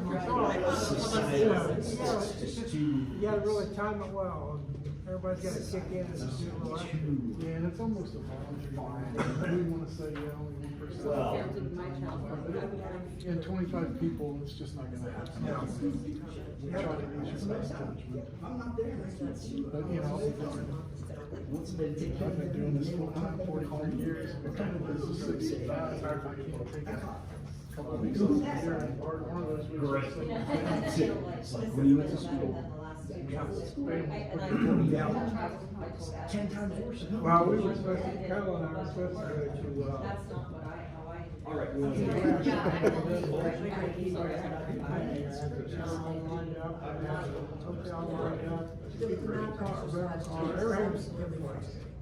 Everything's halfway. That's what we're supposed to decide. We haven't had vacation since 2017. We went, we actually were there. We need that, we need that. At the beginning of So the then when we talk about My next wife went to week, university, what is 55. next year school? We I learned enjoyed about it. Hamlet Yeah. and the That's funny. community Hey, now planning. you might Remember run about into. Hamlet? That's right. And I'm like, That would've been a hoot. so much. Yeah, we've been down there a few times. When it comes to residential development. All right. So, maybe a glossary or a dictionary or something like that would be helpful. Okay, we're always running a little bit over, but I think we've got a. It's for wording costs. It is for wording costs, and we've got some time to walk through these. So, I think what I'm hearing, or what we're all hearing, right, is that these statements maybe need to be unpacked, reworded, or maybe broken out into, you know, kind of a primary statement and some sub-statements, to go more in a survey-ready format. I'm sorry that Denise had to leave, but again, she's going to Hamilton's. So, Yeah. I'm gonna pitch this, and I've already said it, but what if we just make each of these a line item? So we value community, yes or no? We value economic resiliency, yes or no? We value environmental resiliency, yes or no? And then look for the outliers, and anything where the respondents didn't find value in it, we remove that from the value statement. So when this was put together, I noticed this in several, there's like, the second part of the sentence, that fosters well-being. I'm not sure, is the well-being a value, or is that what we can come out of? It's almost redundant. isn't Like, it? you know, it was, yeah. I think that's what we have to eliminate. You know, it was We, just, we have to get down to the core of what we're trying to, the information we're trying to get. yeah, so. by- We're asking them, do you value community, economic, and environmental resilience? Boom. Okay, so Don't- I was like, do you foster well-being? I don't know, I didn't know if No, that was it- another one we pushed together, or Right. we were kind of leading the Where witness. the community, the economic, and environmental resilience Okay. is what leads us To well-being. to well-being. So I would So, come back and say, what is community resilience? environmental resilience? No, community resilience, economic resilience, and environmental resilience. So I'm saying, what is community resilience? Community resilience would be building up after like disasters or coming together. as a I don't know what it community. means. So do we want to maybe, So, I think, Lori, your point in breaking it up seems like that makes sense to everyone, right? Mhm. And then, maybe resilience is too much of a wonkish term. other component, and also removing these kind of qualifiers. Yeah, what is economic resilience, what is Yeah. environmental? I think generally the qualifiers, yeah, need to go, and then separate some of these ands into individual terms. Because a person may say, yeah, I value community, economic, and environmental resilience, but I really don't care if it fosters well-being for anybody. It's almost redundant. Yeah, it's. If I value it, then it fosters my well-being. Or I value resilience and foster something else, you know, like, it just, I think we can just mix those qualifiers. What are our answer choices on that survey question? It's, strongly favor, you know. So it's 5 with neutral in Yes. the middle, correct? Okay. So we can just break these out and we wanna say community resilience. I don't know what community resilience is, Okay. Do we wanna define community resilience or do we wanna just? or come up with another expression. So when you use that phrase, community resilience, are you saying what she was saying, that ability to bounce back from a hardship or a disaster, or, cause that is not what I thought. That's not what how I would That's not what I interpret thought community it. resilience was. Yeah, cause I think that it's being, your community is tough, it's resistant to, you know, negative things, but see, we could all maybe come up with something Sure. different. So I think So it why points do out we that have- resilience is the wrong word. If we break it down, why do we have to use community resilience as the choice? Why can't it just be, we value community? I agree or I don't agree. And then you add the resilience to the economic resilience and environmental resilience. If we're gonna get hung up on putting the word resilience with the word community, then it probably isn't Okay. the right way to ask the question. And is environment. Or is the point that resilience is the wrong word? And I don't know, I think, But the I other thing mean, is. strength to me, I value community, economic and environmental strength, or, I don't know, I'm not even liking that word, but. Is well-being in place of resilience? Is it economic well-being, environmental well-being? I don't wanna live in an environment where the water is all polluted. This is 5,000 feet, and we need it to be at 10 for this survey. And when we get done with the survey, then we're gonna have this thing down to 500. Because we're gonna add in Yeah. the descriptive after the fact. We've gotta go back to the top. So do we For maybe, these questions. maybe we unpack that a little bit higher level. We value resiliency, which is, you know, the ability to work together to overcome disruptive change. Or am I just making it overly complicated? Yes. Yeah. I mean, some We people value say- a I sense mean, I like of your community. definition, it's beautiful. Yes, No, it's a very. but it's, Yeah. that's, How about we value community, we value economic, like, diversity, right? What does That's what your community resilience mean? is. And I was gonna say environmental sustainability. So that's a good question. What does community mean, right? That's one of those. I feel like I belong there, it fits me. So do we value a sense of community? I think you're heading the right direction. Cause there are multiple communities within our community. Yeah. You may not be a part or belong to every one of those communities, but On my as little a street, whole- I fit, it fits my lifestyle, and, you know, I don't know how to put that into a survey question.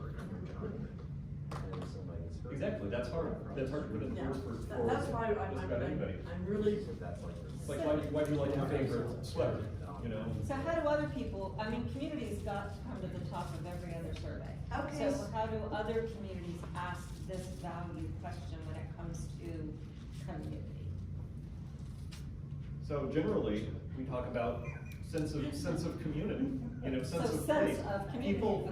People generally tend to kind of respond to that in the ways that you're responding to it, right? This is kind of a, you know, small version of, I think, what a lot of people are gonna see when they see that. So maybe Karen's spot on, it's just we value a sense of community. Because 4 of the 8 questions have community in them. word community. Let's look at Of the that. core values, Yes. yeah, I need it. We have community events, community resilience, community character, and Community, positioning. my little neighborhood. Okay, so then we value a sense of belonging. Yes. That's what we value, which is important because there Yes. was a huge debate. I hate to put a lot of things in social media, but there was, remember, like 4 weeks ago, when people said, I've lived here for 10 years and I've never felt like I belong, I've lived here. Yes. There was all of a sudden, and there were a lot of voices saying, I know, I've been here a long time and I don't feel like I belong either. If you're not one of the original ones, they don't, you know. So I like the idea of getting to that point. My response to them is So- to get it Do wrong, something, but- yes. But that's okay. I think that's a great point. I think there's an opportunity that, yes, community comes up 4 times, but I think it comes up in different contexts, and I It think does. community cohesion, kind of, there's a value that maybe speaks to your point of like, the sense of belonging, and are we welcoming, do we encompass, you know, all types of individuals, newcomers? Yeah, You I know? agree. So I think there's value in asking maybe, or stating a couple of things about community and sense of belonging being one, but then I think there is saying, do you have a sense of community is still different than the sense of belonging, because to like Lori or Ann's point, on your street, you might have a sense of community, but as a whole, you don't have a sense of belonging.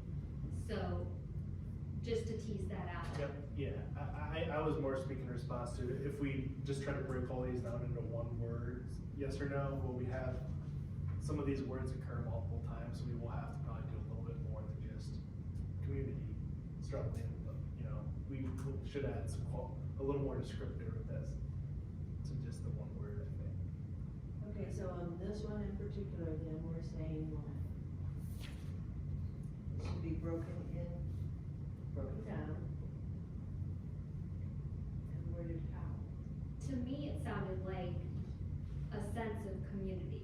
I think that, Coming back to the word.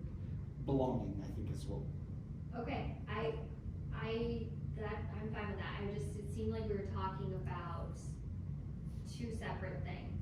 And I think as we move on, I'm not opposed to sense of belonging. I think as we move on, we're going to see sense of belonging in one of the subsequent value statements. Now, if we're hung up on community, the word, and not having that defined, then maybe I'm off, maybe I'm off base, but that's what I feel like is fitting in with this when we're deconstructing this list. Well, it's interesting, we're debating what community means when our tagline was a community in action. Which means, then what, but. Well, it's like the term neighborhood. Mhm. It's another So one. hard. Somebody wrote an entire book about that tech last year, a couple of years ago, on what does neighborhood mean. And it, that word is in 80 or 90 languages, and it means something different. Right, and we can't have perfection here, we just gotta have good enough. But it needs to be meaningful, because if it's not meaningful, then it's not doing us any good. Do we all feel like there is that community, a sense of community is not meaningful? I think it's not, we're saying it's not. It's too What is vague. meant by? It's vague. And So- what is economic resilience? What is environmental resilience? We're asking people to value something that we haven't defined. And I think it's important to note that if we're struggling with those, and that those taking the survey. we're also overanalyzing. We are. True. Instead of just kind of our Degree thing. perception, Right. that's why I'm saying I agree it needs to be useful, but we can't get too into the weeds or Well, else. and remember, these value statements were born out of words that people gave us, That's true. either through the community workshops or at the Blues and Ribs Fest or at the Labor Day Fest. These value statements are all of these words we heard in those forums. Exactly. And so we're not starting from a blank piece of paper. Right. We're trying to take all of those I know, forms I'm afraid and of- put them into like 8 slides. I think we're trying to justify not making any changes. No, I don't think so. I think we're trying to we just don't wanna scrap this to ground zero and build it back up, because that would be defeating all the work we've done so far. Exactly. For me, this is the most clear value statement. The other ones were a little kludgy to me, but to me, this one, I was like, I get this one. Well, what if And I don't. what if it says we value a sense of belonging, economic well-being, and environmental resilience? I think that's wonderful. I think it's short, succinct, and that's something that most people should be able to understand. I'm fine with it. Good, I like it. I think It's better, and that's good, good. Okay. Are we splitting, I'm sorry, just to be picky though, are we restating this one, or are we splitting them up into three? We're gonna split them up into three, right? Good. I feel like those are Those three three different. things. They are. Because some may like one. Those are three good things. Yeah. Cool. Sense of belonging, environmental resiliency, economic well-being, correct? That's a good. Jane, is there an option for I don't care? Neutral. Neutral. Because somebody might say, community, I don't care, and so, and I don't know how that calculates into the overall survey results, but, you know, all of these will likely get a score of some of some level. Great, I'm gonna move us along just for the sake of, let's try to get through as many as we can. Okay. All right, the livability of our built environment made possible by design, aesthetics, green spaces, and connectivity. I think this one is an easy one to break up. You have design, and maybe we could argue design and aesthetics are close enough that they could be the same category. You have green spaces, and then you have connectivity. Again, we could rephrase those, but I see like 4 or 3 categories here. What is connectivity? Thank you. Here's the thing, again, the qualifiers go away. Sure, that's why I was saying, So I it's- see it's 4 just- categories. It's just, we value the livability of our Built environment, whatever. built environment. I mean, what we mean by that, yeah. I'd rather do the three she mentioned. Could you repeat those, please?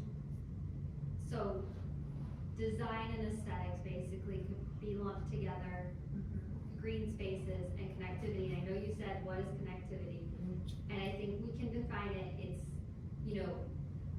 both in terms of how you feel like you have access to the rest of the community by car, by bike, by. The master plan is physical transportation as connectivity. opposed to feeling interconnected with people on a. Right, and I think Physical that's, level. that's Physical important. connectivity. Important to define if we're taking away the livability of our built environment, right? Like the built environment preface meant Well, in the this trails, case, yeah, the I think roads. this is a livability value though, isn't it? That's why I'm removing that kinda, what you were saying is like, the value here is a livable community.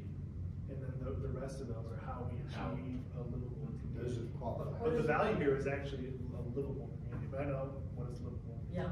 You'll say that for everything, yeah. Yes, I will. But I get it, it's hard. Yes, I will, because. I know what you're saying. We have, you've gotta switch up and make it. Sometimes we take the qualifiers out, sometimes we don't qualify. Yeah. Okay, so you know where I'm wrong with that one? Or we have a general consensus at least? Yeah. Okay.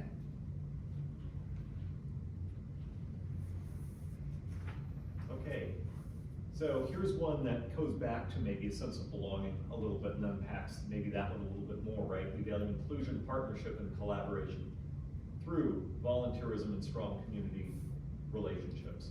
So, right, in this one, volunteerism and relationships, right, they're the qualifier, they're the sort of how, right? The what is inclusion, partnership, and collaboration. And I know a lot of those kind of reads like buzzwords, that you might get at work. I also look at that one and think, what on earth can the city do to foster volunteerism? And, I struggle with that. I agree, Karen. But that's not totally the goal of the plan, right? The plan is obviously, what can the city do to, run things efficiently and do land use and make all these decisions in a way that's backed by the people, but it's also a statement, right? The core value statement can go beyond that. Can go, what do we value as neighbors, right? How are we going to, act and treat our neighbors and foster that local culture, that's maybe different from some of the other communities, What is coming to mind now, is a common thread that I see, and hear from a lot of folks that I know, which is, commit from a negative way, but the purpose of that is to turn that into a positive question. What I'm hearing is, I don't feel my opinion is valued. I don't feel that I'm given sufficient opportunity to be informed of critical decisions that are being made that affect my quality of life in the city. So, what I'd like to do is explore taking that back to say, I do value being informed and included in fill in the blanks. And then another one, I value volunteerism as a way of blah, blah, blah. I think it's two distinct different. So. I do think there's a distinct difference, but in the conversation that we were having around this, I think a lot of it did come down to people, there's a lack of volunteerism towards boards, commissions, organizations that put on community events. The people who do volunteer who are younger or newer to the community don't feel valued, don't feel heard. So although don't feel invited. Right, so although you, I think, identified two different areas where people maybe don't feel heard, I do think there is still a connection between why maybe there's a lack of volunteer, or at least a perceived why of that lack of volunteerism from the conversations that led into this value. So fostering like that inviting spirit, maybe Yeah, that's I think the that is value. important. This is a young person who's in 3 local civic organizations. I do see exactly what you're talking about. And I think that Canal Winchester has a very strong history of participation in civic organizations, Lions Club, Historical Society, different things, and that is kind of falling. But a lot of people have expressed sadness, wanting that civic spirit to, grow and lament about that. So I do think we should capture that in some way. Yeah. For sure. So, we value a culture of volunteerism. We value a local government, a responsive local government.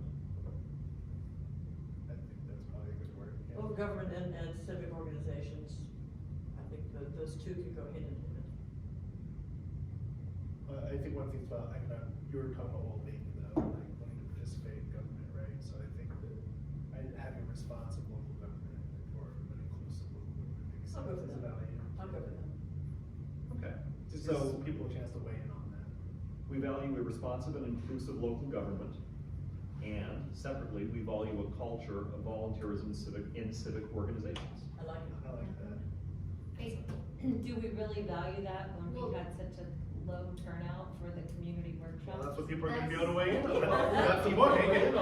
Yeah, They maybe can they value won't. it, but they can be too Maybe busy they'll with say, that.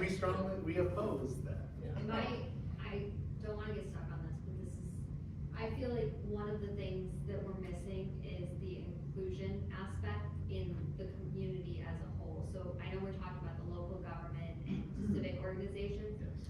but I feel like a key part of this is fostering and inviting inclusive opportunity for volunteerism or for engagement. Is that? I would see engagement rather than volunteerism. A culture of engagement, I like that. inclusive engagement. Yeah, Because to James' Yeah, point, we don't just want to. engagement, we don't need the other.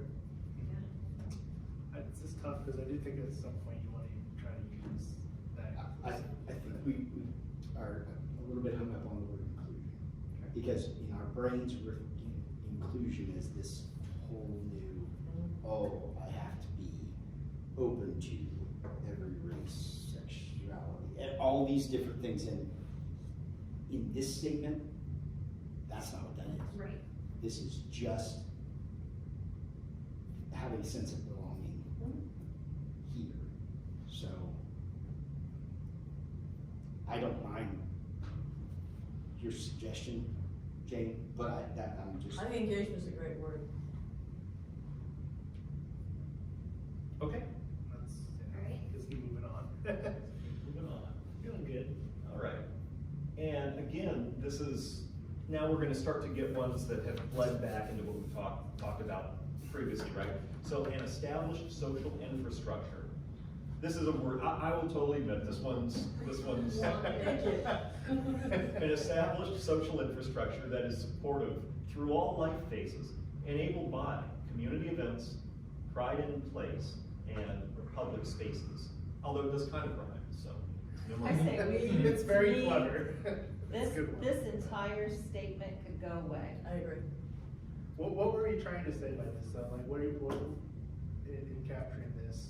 Well, I think we've already kind of captured Okay. it, but I think, and you were part of this, Laura, I remember, front and center, right? We were talking about, it's this idea, Brandon, you're the outlier. People your age aren't doing the kind of stuff, and this is what you We should be value doing. activities and infrastructure that support blah, blah, blah.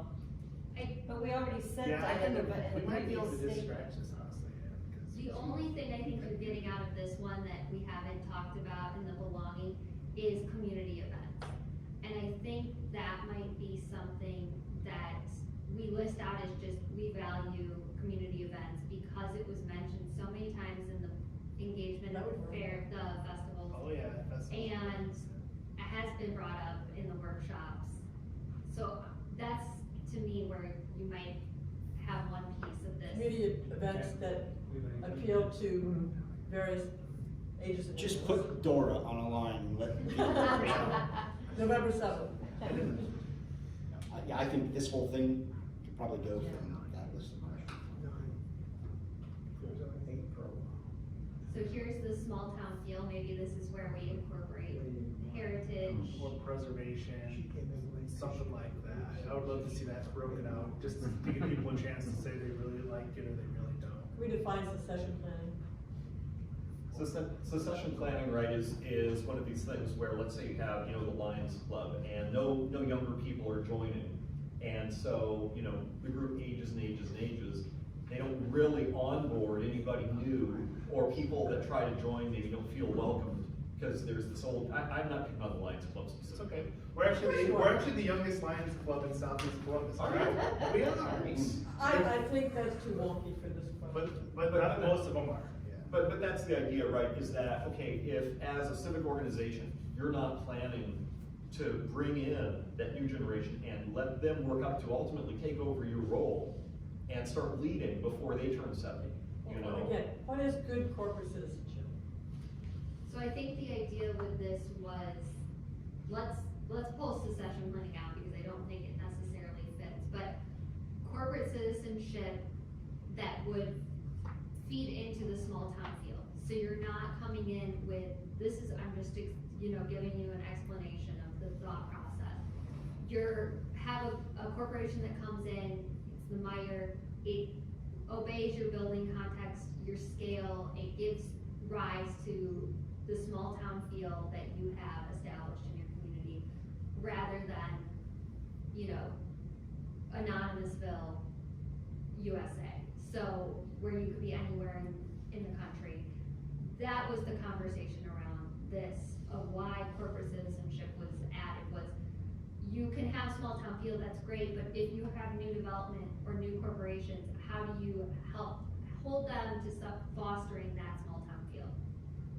And I think that discussion came for, sort of like the local, national mix of businesses. You look at the businesses that are down here that actually are chains, like a local cantina, Barrel and Boar. Now they're not McDonald's, but they're the places that are locating within central Ohio in traditional small town neighborhoods, because that's part of their business model. So they're like front and center on your main street. They're doing their part, right? I think the other thing with corporate citizenship is, no matter how, even if you're just, a one-person retail shop and you locate, in Old Town, right? It's just about being active in events. It's being active, doing whatever you can to, you know, support what happens, you know, on High Street, right? You know, the old example is, you know, in Paris, right?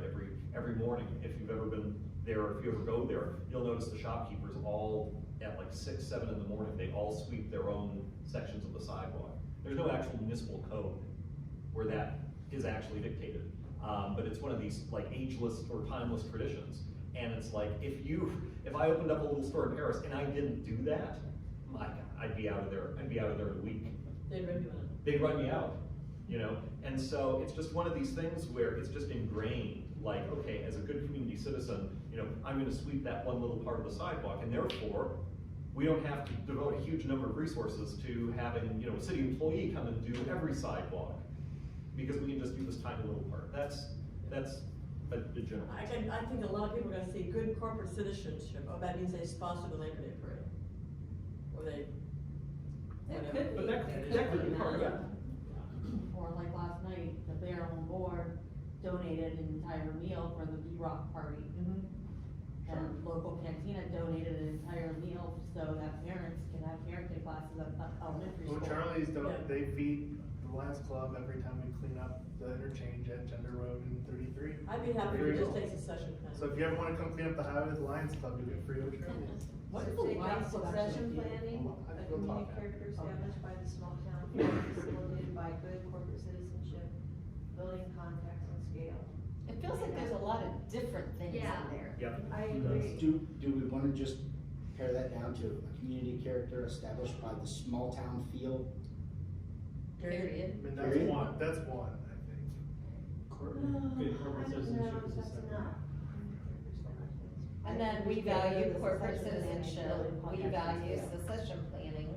The building context and scale, I don't get that at all, but the other ones are just from so small town feel is one, corporate citizenship is two, succession planning, which I think maybe needs a different word. And then maybe somebody help me understand what the building context and scale has to do with Sure. anything. Well, I think, Lori, the succession planning is super important for us to talk about, but maybe it's getting into the weeds a little bit. Yeah. And then when we talk about building context and scale, we're talking about all of those 4 things are kind of coming together for a small town feel. So it's not just the social aspect of it, which is good corporate citizenship, succession planning, but it's the physical character, which is, okay, you know, traditional buildings generally built to a 0 lot line on streets that are, you know, generally designed for, you know, easy walkability. You know, all of those little ingredients that go into making what Old Town is, what makes it special, what makes it a place where people, you know, gather. And that's what we mean by building context and scale. But you're right, we're getting architecture school. Right, it could get to the point of the heritage. That's what I was and gonna ask, could we character put something history. like historical preservation of important local sites, or something like that, as a core value people could weigh in on?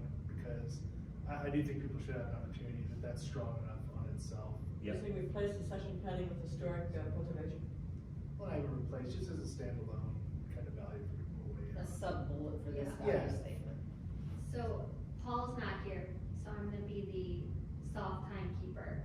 I Thank you. know we're running up, I think we're probably a little over, I don't have a clock directly in front of me, but can we just go through these? I think there's 3 more really quickly. Yeah. I'm missing a Lions Club meeting for this. I mean, you've seen me in action, I'll stay here all night and I won't eat, so, you know. But So I Brandon- think this could be, we value our place in the greater Columbus area. Period. Yes. Well said. Place or location? I think the second part of that, I do hear a fair amount of people talk about though, is like being kind of the destination in the southeast part of Columbus. I don't know if that's something we want people to weigh in on, but that is something I kind of hear is like the gateway to Columbus or to Athens on the southeast side, when you think about regional destination. Yeah.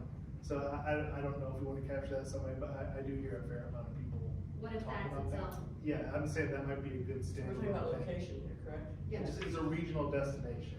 We value Canal Winchester as a regional Yeah, destination. if people wanna build that, yeah, Yeah. cause I do think people should weigh in on that as that could be the statement. Yeah, Yeah. I agree. Pull that out. Okay, are we good with this one then? I think this could just be, we value housing diversity of high quality. I know we don't like qualifiers, but I think that the quality portion of this was important and continues to be important. High quality housing diversity. Yeah. High quality housing. We value high quality housing diversity. I think that would be fine.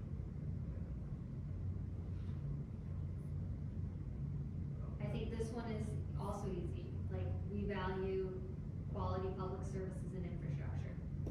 Yes. I think that's fine. I think the fiscally responsible, somewhat presumed, with public Right. infrastructure, the city's required to maintain a budget. I don't know that the words are necessary, but somebody was telling me today about a community that spent quadrillions of dollars on heated sidewalks. To me, that's a high-quality public services. Do I think it's fiscally responsible? Probably not, You but. remember which community? Is it Yes. Frankenmuth? Is it New Albany? Lucas is going in me. I think, I know, Dr. Moses was telling me about it earlier today, so, no, There's I don't communities remember. in Michigan that have heated Yeah. sidewalks. Yeah, There's maybe some that in was Colorado. that. Yep. Aspen has it. So Aspen has it since Aspen. Holland, Michigan has it, and those are heated by, they have city power generation. So their city power plant, they just extend steam tunnels under the sidewalks when they reconstruct sidewalks. So in that case, like, that's very fiscally responsible. Yeah, sure it is, yeah. Pays for Saves itself. for itself. Oh, Yeah. yeah. You get a ton of snow and ice, yeah. But, alright. Alright, Quality public I services think and infrastructure, period. that's it, so, Whoa, that's it? I think that's pretty good. Okay, so, Jane, you've been taking notes, I've been taking notes. I've got 1, 2, 3, 6, 7, 8, 9. I've got about 12 statements. Yeah. Where Too many more. that question then reads, we value, ... And then you have your 5 choices, a sense of belonging. Strongly agree, strongly disagree. Yep, we value economic well-being. I'm not gonna go through all of them, we just did them, but that's how that question will read once it gets. I think we'll get a much better result. I I agree. Nice, what a productive meeting.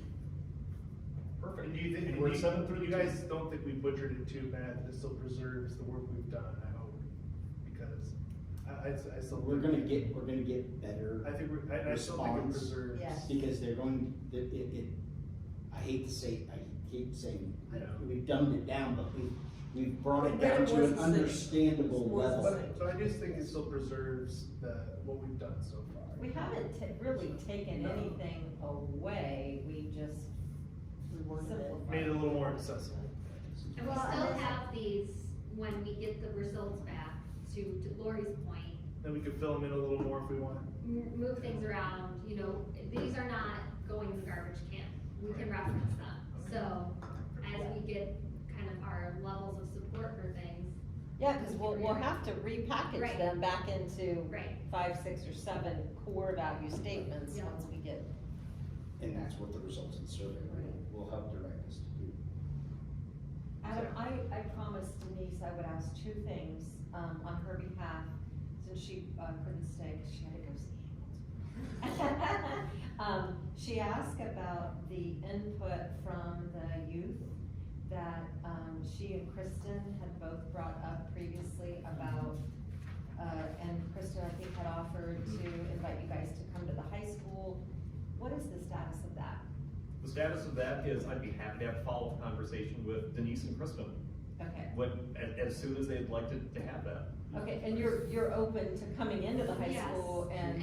Oh, yeah. and we Okay. had a conversation with Kristen, on the side during the community workshop about that time not being the best time, because school had just started, there was a lot of things going on. So, she should be aware that we're willing and we were gonna revisit that.